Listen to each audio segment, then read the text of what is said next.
Tinalakay ang isang pogo hub sa Bagak, Bataan na pinapalabas umanong isang call center company. Nasa frontline ng balitang yan si Camille Samonte.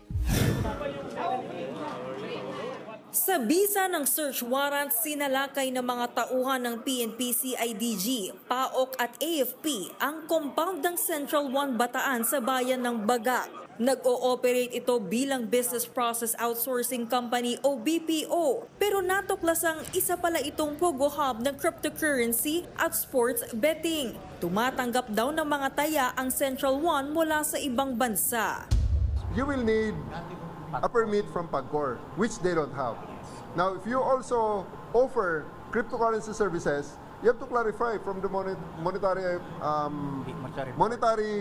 board, monetary authorities of the Philippines, which is under the central bank, and they haven't done that. At hindi po pwede pa sa ngayon sa ating bansa ang pagmamay-ari raw ito ng Malaysian at iba pang foreign national. Iimbestigahan na rin ng PAOK kung sangkot din ito sa scamming activities. Nasa 1,500 ang empleyado rito na karamihan ay mga Pilipino. Meron ding mga dayuhan na hindi umano pinapayagang makalabas ng compound. Labor trafficking is being committed in this facility. And upon implementation of the warrant, we saw more than labor trafficking.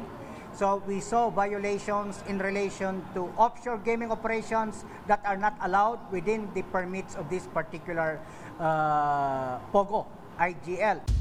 Ayon sa isang empleyado rito, BPO ang trabaho nila at wala raw kinalaman sa POGO.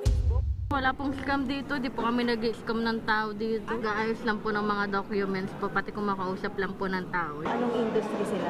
Wala po idea. Customer support po kami.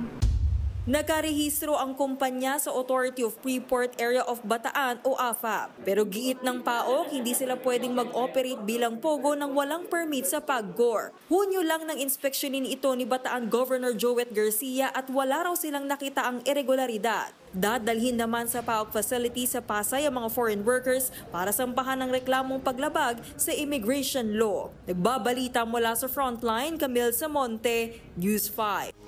Mga kapatid, Mean Los Baños po. Huwag magpahuli sa mga balita at impormasyong dapat ninyong malaman. Para sa mas malawak na balitaan at diskusyon, mag-follow at mag-subscribe sa social media pages ng News 5.